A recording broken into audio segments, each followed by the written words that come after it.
Hello, my name is Hannah Arnold and I'm part of the care team here in Northern Ireland. I'm joined by my colleague Rebecca Stevenson, and just for a few minutes we would like to share with you a few thoughts in the run-up to the Northern Ireland Assembly elections, which are now happening tomorrow, May 5th. Rebecca, would you like to share with us why it's so important that we as Christians get out and vote tomorrow? I am disillusioned with politics. All that they do is fight. Sure, my vote won't make one button of difference. I'm guessing these are some of the excuses that you've heard people make when justifying their decision not to vote. But we want to challenge you today that voting is not only important, but that your vote is important. And I'm going to outline 3 reasons why we would like you to really consider voting tomorrow. It is a simple yet significant way we can do something about politics in Northern Ireland. I'm sure you've heard the quote, all that is required for evil to prevail is for good men to do nothing. Future decisions around issues that matter to you, issues on life, justice, and family, are made by the people who show up tomorrow and vote. They're made by the people who decide who our elected officials are going to be. Number 2, it's a privilege that should not be taken for granted. Those who reap the benefits of living in democracy should do their part to uphold democracy. All we have to do is look at statistics from Open Doors or the news, and we see examples of what it's like for people who don't have the privilege of living in a democracy. So we enjoy that privilege. Let's use it.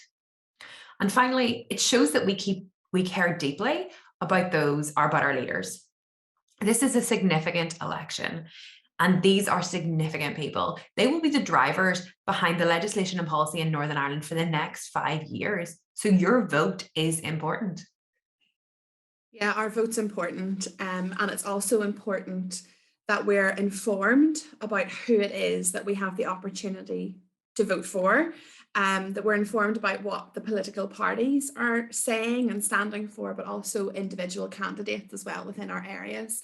And Rebecca and I have been working for the past month or so with our fellow colleagues on a website which is dedicated specifically to the Northern Ireland Assembly election happening tomorrow on May 5th. And on that website, we have provided candidate information about the people standing for election in your area. We've written blogs which really come at this whole area from different angles, from a church engagement standpoint, from a Christian moral view standpoint, as well as from a policy and legal standpoint as well. We've also provided voting records for candidates who have been MLAs previously. And we have provided manifesto analysis, and Bex has been working on that for us. I'm guessing that the majority of people watching this video have not read the political parties' manifestos. And I have, but in all honesty, it's because work asked me to. But the content of those manifestos, some of the content surprised me. And I think the first thing I would love to urge you to do is, if before you give a party your vote, read their manifesto. Because it's going to give you a really clear picture of what this party aims to do in the next mandate should they be elected. And as Hannah has said, we have produced a manifesto analysis on the election website for all the manifestos that we were able to get our hands on. And so the first thing I would like to just caveat this by saying is it's not an exhaustive list. This analysis is around the care issues, life, justice, and family. Maybe you care about the environment. Maybe you're passionate about education. Perhaps you're outraged at the cost of living crisis.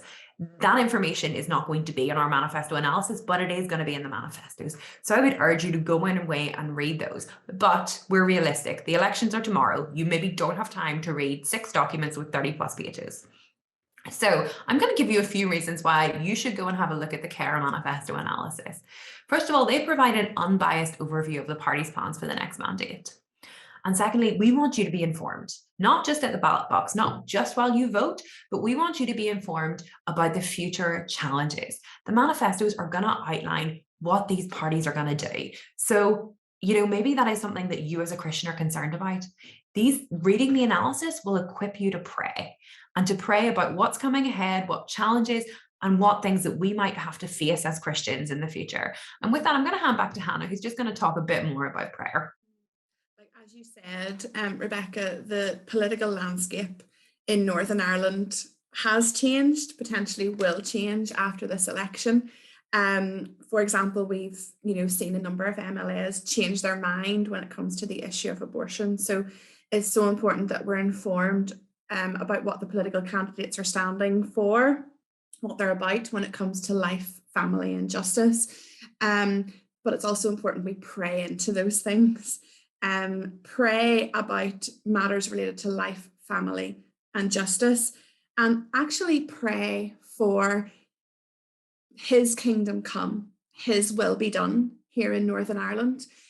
We often say within our team here at CARE that prayer underpins everything that we do. It's true. Prayer really is an opportunity for us to come before God and allow Him to mold us and shape our hearts and our perspective and our attitude when it comes to politics here in Northern Ireland.